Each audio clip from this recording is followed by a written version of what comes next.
Welcome to my YouTube channel. और India versus New Zealand वो game जिसका पूरी दुनिया को हमें बड़ी शिद्दत से इंतजार था।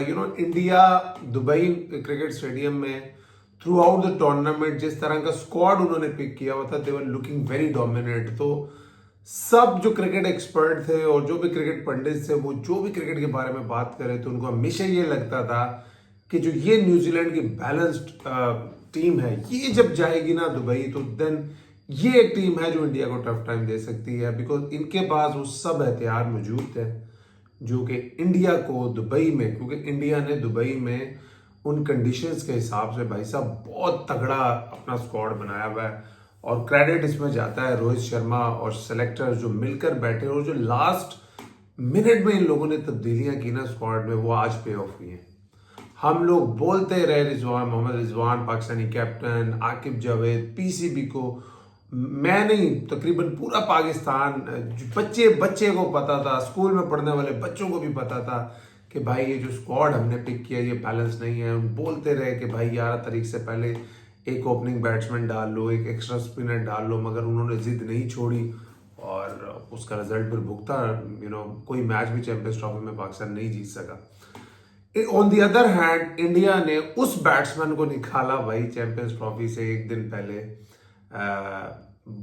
यशस्वी जायसवाल, जिसको दुनिया जो क्रिकेट के बड़े बड़े सुपरस्टार्स है वो मानते हैं कि he is one of the best batsman across formats in the world. और मेरा भी मानना है कि इन कमिंग ईयर और 2 ईयर्स वो अक्रॉस फॉर्मेट दुनिया के सबसे अच्छे बैट्समैन होंगे। मगर क्रेडिट रोहित शर्मा को जाता है, उन्होंने कंडीशंस के हिसाब से, देखें टीम को जो पिक किया जाता है, टीम का जो कॉम्बिनेशन बनाया जाता है, वो सिर्फ अच्छे प्लेयरों को पिक करके नहीं बनाया जाता, वो अकॉर्डिंग टू द पिच जहां पे आपने खेलना है, जिन ग्राउंड में आपने खेलना है, अकॉर्डिंग टू द कंडीशंस देखकर आपने स्क्वाड पिक करना होता है। वो इंडिया ने किया और वरुण चक्रवर्ती को उन्होंने पिक किया जायसवाल को ड्रॉप करके।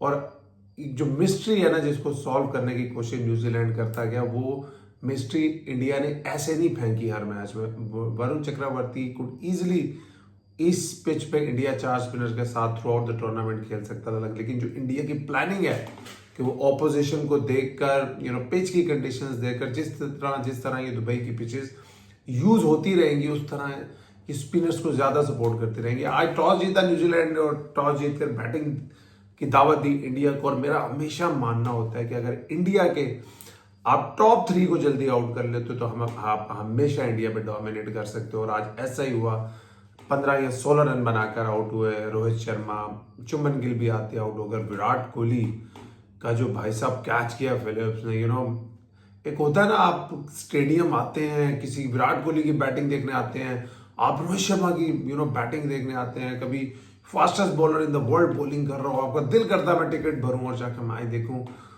और भाई साहब क्लेन फिलिप्स जैसे जो फील्डर होते हैं ना, मैं तो पैसे दूं स्टेडियम में जाके इनकी फील्डिंग देखने के लिए। जो मोहम्मद रिजवान का कैच पकड़ा था उन्होंने अगेंस्ट पाकिस्तान, उससे भी तगड़ा कैच उन्होंने आज विराट कोहली का पकड़ा। और 3 विकेटें 30 रन पर इंडिया ने खो दी। और कहीं ना कहीं लगा कि अब जब न्यूजीलैंड के जो स्पिनर जिनके बारे में हम बात कर रहे हैं कि इंडिया के बाद अगर किसी के पास सबसे बेहतर बॉलिंग अटैक स्पिनर के तौर पे है तो वो शायद न्यूजीलैंड के बाद है। अब लेकिन तारीफ करनी पड़ेगी आई थिंक सुरेश अय्यर की। मुझे ऐसा लगता है वो बड़े ही अंडररेटेड इंडिया के क्रिकेटर हैं, उनको ड्रॉप कर दिया जाता है, कभी डिसिप्लिन का नाम लेकर, कभी डोमेस्टिक ना खेलने का नाम लेकर। अभी ज़्यादा दूर की बात नहीं है, 2023 के वर्ल्ड कप में जिस तरह तरीके की उन्होंने बैटिंग की थी, 2 सेंचुरियां की थी, ऑलमोस्ट 600 रन किए थे, नंबर 4 पे आकर। देखें आप वनडे क्रिकेट में आप हमेशा देखेंगे आईसीसी इवेंट्स में जो टॉप स्कोरर होते हैं वो मोस्टली पहले 3 नंबर पे खेलने वाले होते हैं, लेकिन 4 नंबर और इस नंबर पे मैं आपको बताता जाऊं, इंडिया बहुत टाइम तक स्ट्रगल करता रहा। इंडिया को नहीं समझ आती थी, कभी किसी ऑलराउंडर को बुला के खिला दिया जाता था। आप 2019 का वर्ल्ड कप उठा के देख लें, आप 2017 की चैंपियंस ट्रॉफी देख लें, 2023 में आकर फिर सुरेश अय्यर ने वो जो स्पॉट है नंबर 4 की, जो कि बड़ी इंपॉर्टेंट स्पॉट होती है जब टीम ट्रबल में है, स्टेबिलिटी देनी है, एक्सेलरेशन देनी है। और मेरे ख्याल में वनडे क्रिकेट के हिसाब से जो अय्यर हैं वो एक आइडियल बैट्समैन है।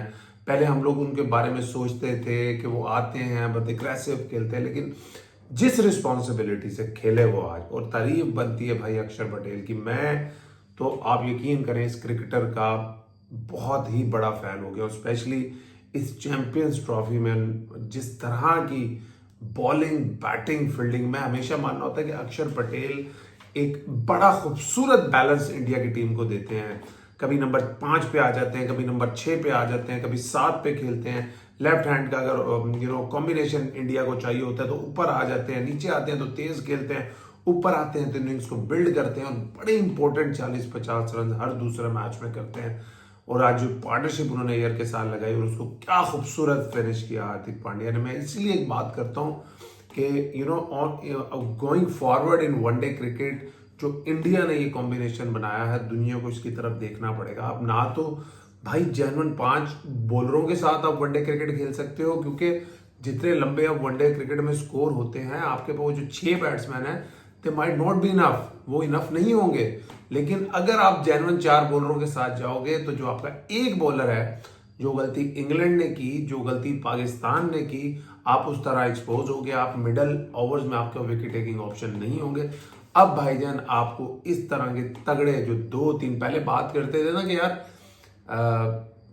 एक अच्छा ऑलराउंडर टीम में होना चाहिए, I think this is not the way going forward in one day cricket. जिस तरह इंडिया ने अक्षर पटेल, जडेजा और हार्दिक पांड्या 3 जेन्युइन ऑलराउंडर, और ये वो 3 जेन्युइन ऑलराउंडर है जिनका जो प्राइमरी काम है वो इनकी बॉलिंग है, और बैटिंग भी वो बहुत तगड़ी करते हैं, जिसकी वजह से इंडिया को 6 बॉलिंग के ऑप्शन, 7 बॉलिंग के ऑप्शन भी मिल जाते हैं और 8 नंबर तक बैटिंग भी मिलती है। इस तरह आप वनडे का एक कॉम्बिनेशन बनाते हैं जो कि एक फॉर्मिडेबल एक कॉम्बिनेशन बनता है। अच्छा फिनिश किया हार्दिक पांड्या ने, और 250 का टारगेट पाकिस्तान ने भी ऑलमोस्ट यही स्कोर किया था। जो बाद में सबसे ज्यादा एम्फोसाइज करना चाहता हूं, the pitch was not different, कोई बहुत डिफरेंट पिच नहीं थी जिसमें पाकिस्तान खेला था। द डिफरेंस वाज कि भाई इंडियन बॉलर्स, अगर आप स्टार्ट में बॉलिंग देखते हैं शामी की या इवन हार्दिक पांड्या की विद द न्यू बॉल, उनकी बॉलिंग में वो ग्रीड नहीं था, उनकी बॉलिंग में वो फ्रस्ट्रेशन नहीं थी कि भाई हमने 249 किया है, हम कोई मैजिक यॉर्कर मार के बोल्ड कर दें, कोई लंबा आउटस्विंग करके स्लिप लगवा दें, उसके चक्कर में 3-3 चौके खा ले। What they were doing, they were just hitting the length top of the off stump और स्टंप्स में बॉलिंग कर रहे थे, और न्यूजीलैंड के बैटर्स को कह रहे थे कि भाई just hit us over the top if you can. एक डिसिप्लिन पे स्लो विकेट थी, with the change of pace, new ball के साथ हार्ड लेंथ पे वो मारते रहे। The best thing was with the new ball, उन्होंने जो इस तरह की पिच पे आपको एक ब्रिस्क स्टार्ट चाहिए होता है वो नहीं न्यूजीलैंड को लेने दिया, और उसके बाद जो कंट्रोल दिया अक्षर पटेल ने आकर, वो जो प्रेशर को बिल्डअप किया। देखिए मैं इस तरह की पिचेस पे हमेशा हम बात करते हैं कि भाई आप मैजिकल डिलीवरीज करके 3-4-5 आउट नहीं कर सकते। अब वनडे क्रिकेट में इस तरह की पिचेस में आपको इन कॉम्बिनेशन बॉलिंग करके, इन पार्टनरशिप बॉलिंग करके प्रेशर बिल्डअप करना पड़ता है। जब आप रन रेट का प्रेशर बिल्डअप करते हो फिर आपको 2-3, क्योंकि इस तरह की पिचेस पे आपने हमेशा देखा होगा कि जब भी एक विकेट गिरती है अपने साथ एक और विकेट लेके आते हैं, बिकॉज न्यू बैटर के लिए कभी भी सर मुश्किल नहीं होता इतना बॉल ग्रिप हो रहा हो, 3 क्वालिटी स्पिनर लगे, और यही इंडिया ने किया है। ये उनका थॉट प्रोसेस है, ये उनका जो टीम मैनेजमेंट है, कैप्टन है।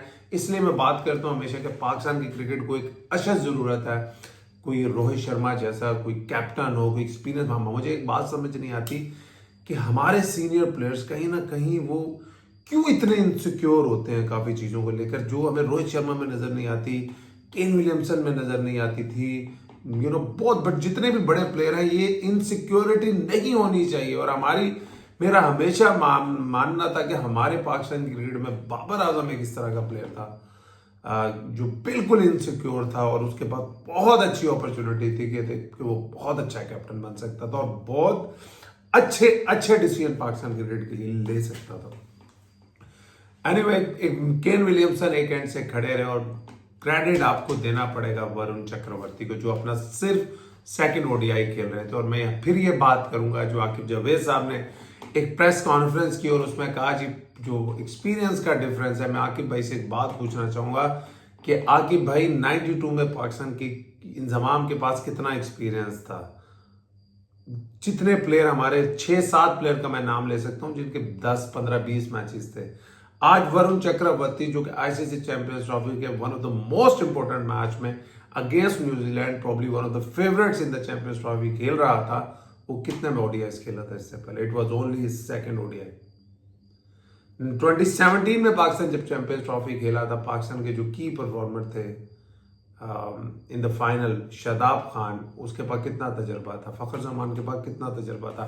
It's all about the system कि किस सिस्टम से प्लेयर आ रहा है और प्लेयर का जो एक कॉन्फिडेंस है फॉर द बिगर ओकेजन वो कैसा है। फखर जमान ने अपना वो पहला टूर कर रहे थे, उन्होंने 100 किया था and he has never looked back in a bigger games because उनके अंदर वो कैरेक्टर था। और वही कैरेक्टर मुझे वरुण चक्रवर्ती, इवन दो वो फील्डिंग में थोड़े ढीले नजर आए, थोड़े अंडर प्रेशर नजर आए, बिकॉज बाकी इंडिया की टीम के फील्डर इतने तगड़े हैं कि अगर आप भाई साहब थोड़े से भी ढीले हैं ना तो आप बहुत ज्यादा एक्सपोज होंगे फील्डिंग में। तो अगर उस चीज को देखा जाए तो आई थिंक इंडिया ने फिर 44 रन से शिकस्त दी। सिर्फ केन विलियमसन 81 रन के इनिंग्स खेल सके और वरुण चक्रवर्ती उन्होंने 5 विकेटें ली और बड़ा डोमिनेटिंग एक दिन रहा इंडिया के लिए। और मुझे लगता है कि कहीं ना कहीं ये विक्ट्री इंडिया को बहुत कॉन्फिडेंस देगी। और लेकिन ये मैच जीतते ही एक और खबर जिसका मेरे ख्याल में 150 करोड़ इंडियंस को बहुत वेट होगा, now it's gonna be India versus Australia. 2023 के बाद बहुत ज्यादा लोग वेट कर रहे थे, स्पेशली इंडियन लोग, कि इंडिया वर्सेस ऑस्ट्रेलिया का जो रीप्ले रीकैप कब आएगा। चैंपियंस ट्रॉफी या सॉरी आईसीसी इवेंट के नॉकआउट गेम में हम ऑस्ट्रेलिया के अगेंस्ट कब खेलेंगे। और ये वो ऑस्ट्रेलिया की टीम है जिसमें भाई Mitchell Starc, PAT Cummins, Josh Hazlewood, Mitchell Marsh नहीं है। बट एक बात मैं आपको बताता जाऊं इंडियन क्रिकेट फैंस को और इंडियन क्रिकेट टीम को, भाई दिस इज ऑस्ट्रेलिया, इजी मत लेना। एडवांटेज आपको जरूर है, ये बहुत बड़ा एडवांटेज है इंडिया को कि वो एक ही ग्राउंड में खेल रहे हैं, एक ही होटल में स्टे कर रहे हैं, एक ही जगह पे प्रैक्टिस कर रहे हैं। हम जब पीएसएल वगैरह भी खेलते हैं तो जब आप होम मैचेस में मोस्टली टीम्स को खेलेंगे जब वो 15-15 दिन एक होटल में रहते हैं। इस पे यार मुल्तान सुल्तान के ओनर जो अली तरीन है, उन्होंने भी एक अपना शिकवा रिकॉर्ड करवाया ना। उन्होंने कहा कि यार पहले हमें 5 मैच इकट्ठे एक ही ग्राउंड में एक ही होटल में स्टे होता था, तो इस दफा चेंज क्यों किया? बिकॉज ये एक बहुत बड़ा एडवांटेज होता है जो इंडिया को इस वक्त मिला हुआ है। अभी किन हालात में मिला है वो हम सबको पता है। इंडिया पाकिस्तान नहीं आना चाहती थी, तो ऑब्वियसली अगर इंडिया की जगह कोई और भी टीम होती वो अगर उनको अकोमोडेट किया जाता, चाहे वो श्रीलंका में किया जाता, किसी भी मुल्क में किया जाता, तो इसी तरह होना था। बट आपको जितना भी बड़ा एडवांटेज हो जाए, आपने फिर भी अच्छी क्रिकेट खेल के ही जीतना होता है। मगर I think India versus Australia, भाई मैंने तो अपना कैलेंडर नोट कर लिया है। I am really excited for this game. और ये भाई साहब ये गेम बड़ा हीटेड होने वाला है। आप कहीं भी ऑस्ट्रेलिया को थोड़ा सा ये ना कह देना कि भाई 4-5 मेन प्लेयर नहीं है। ऑस्ट्रेलिया भाई, मैं हमेशा एक बात करता हूं कि नॉकआउट गेम्स में अगर आपके सामने ऑस्ट्रेलिया है ना कहीं आपको खौफ होता है। हाँ, इंडिया को कंडीशंस का फायदा जरूर होगा। स्पिन बॉलिंग अटैक कोई इतना अच्छा ऑस्ट्रेलिया का है नहीं। इंडिया के पास वैरायटी ऑफ स्पिनर्स है, कुलदीप यादव, अक्षर पटेल, जडेजा, अब वरुण चक्रवर्ती। अब India has a big decision to make now. क्या अब वो ऑस्ट्रेलिया के खिलाफ थर्ड पेसर के साथ जाएंगे या किसी स्पिनर को ड्रॉप करेंगे? ये एक बहुत बड़ा हेडेक है और ये एक अच्छा हेडेक है। कोई भी कैप्टन ये हेडेक लेना पसंद करता है। क्या इंडिया ऑस्ट्रेलिया के खिलाफ 4 स्पिनर से जाएगा? ये होम सीरीज तो है नहीं जो आप अपनी मर्जी की पिच बनवा सकते हो। और मुझे ऐसा लगता है अगर आज की तरह की पिच हुई तो ये डिसीजन जरूर इंडिया लेगा। और I am really excited about the game. Even though Pakistan के चैंपियंस ट्रॉफी में बाहर होने के बाद मुझे इंटरेस्ट इतना पता नहीं क्यों नहीं चैंपियंस ट्रॉफी में आ रहा था, बट जब से पता चला it's gonna be between India versus Australia, it's gonna be a final before final. वो बड़ा हिटेड गेम होने वाला है। उसमें रोहित शर्मा, विराट कोहली, वो जिस तरह की हीट आपको नजर आएगी ना। India is also without Jasprit Bumrah, but advantage is with India अगर आप कंडीशंस को देखते हैं। अपना ख्याल रखिए, इंशाल्लाह सी you all soon. Allah Hafiz.